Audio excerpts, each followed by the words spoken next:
How to start an assignment. Getting started on an assignment or homework can oftentimes be the hardest step.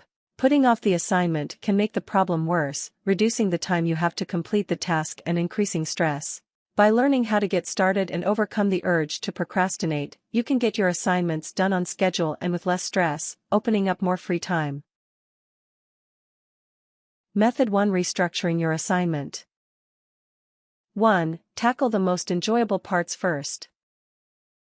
Look over your assignment and discover the steps it will require you to take in order to complete it.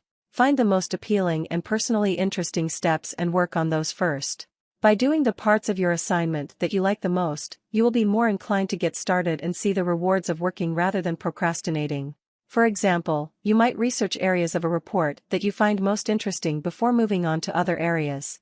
If your math assignment has different types of questions, try doing those that you enjoy the most before moving on to the others. You might also try tackling smaller or easier tasks first so you can cross a few items off your list.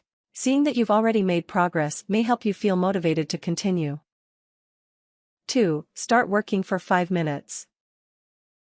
The biggest challenge in overcoming procrastination is often taking the first step. To help you get started, make it a goal to start working and only work for 5 minutes. Doing this will help you take the first and most difficult step, allowing you to build momentum and view the assignment as a much easier task than you may have originally thought. Promise yourself that you will meet your goal of working for 5 minutes on the assignment. Once you get started, you may find that you don't want to stop working. Otherwise, you can take a break and come back to the assignment, knowing you're at least 5 minutes closer to finishing than you were before. 3. Break up your time. Looking at your assignment as one large task can make it seem more intimidating. The same thing occurs when you look at the time it will take as one solid block. Instead, try breaking your work up into manageable blocks that seem more easy to tackle. Try to set reasonable periods of time that you know you can meet. For example, you might set aside 2 hours on a Friday to dedicate to your assignment. If you don't have that much time all at once, try to carve out a few 20 or 30-minute blocks. You may or may not wish to continue working after your time limit has gone by. Have a realistic understanding of how fast you can write and plan your schedule accordingly. 4. Get started. Again, just getting started can often be the most difficult part of the process, but you can't get anything done until you sit down and do it. So stop cleaning, stop emailing, stop making lists, stop worrying or thinking about the assignment or feeling bad that you haven't gotten started. Just start working on it, now. 5. Be sure you understand your assignment. To successfully restructure your assignment, you should fully read and understand it. While it might seem simple, properly understanding your assignment will allow you to effectively break the assignment down and meet its requirements. It can also be an easy step to get you started on your assignment and overcome procrastination.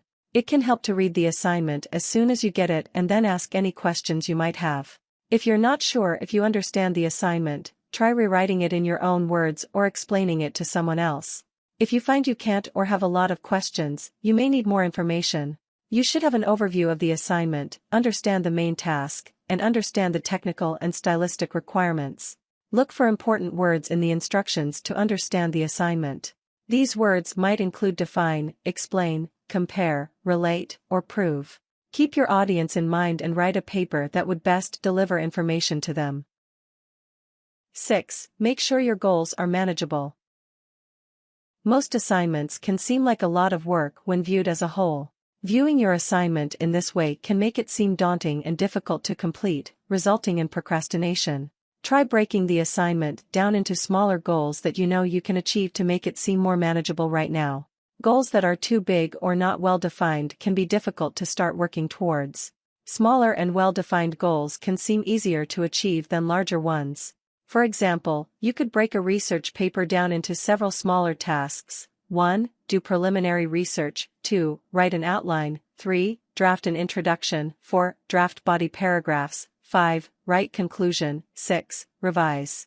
Each of these is much more doable on its own. Method 2: Changing your focus.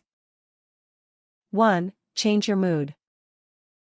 Bad moods tend to make procrastination seem much more appealing. Procrastinating seems to offer an escape from the work that will likely only make your mood worse. Instead, set positive rewards for yourself to look forward to after you have done your work. You might want to go for a quick walk after working for a set amount of time. Try reading a website or book that you enjoy for a few minutes after working. Alternatively, try a quick burst of exercise before setting to work. Exercise releases feel-good chemicals called endorphins and can also help boost your memory. 2. Stay positive. Procrastinating often results when the focus is on how negative the assignment seems. This negative focus causes us to avoid it, delaying the perceived discomfort and doing something we enjoy instead. It can be useful to focus on the positive aspects of getting your assignment done to make it seem like the more appealing option. Instead of dreading your work, focus on how good it will feel to make progress. You won't have it hanging over your head. You can actually enjoy the weekend instead of feeling guilty. Keeping your eye on long-term rewards can help you stay motivated to finish your assignment. 3. Avoid procrastination while working. Even though you may have started your assignment, it is still possible to procrastinate while working on it. Pay careful attention to how you are working on your assignment and avoid some of the following examples of procrastination. Avoid moving your workspace constantly. Don't get lost on tangential research. Don't take constant breaks to get a snack. 4. Create some consequences for procrastination. Procrastinating focuses your attention on short-term rewards while neglecting the long-term consequences of putting off your assignment. Creating some immediate consequences for yourself can help you focus on the immediate benefits of starting your assignment. For every hour you waste procrastinating, you can limit how much television you watch that night. If you waste too much time procrastinating, you might deny yourself a favorite snack later on. 5. Don't worry about perfection. When you are setting out to start your assignment, you needn't worry about a perfect first draft.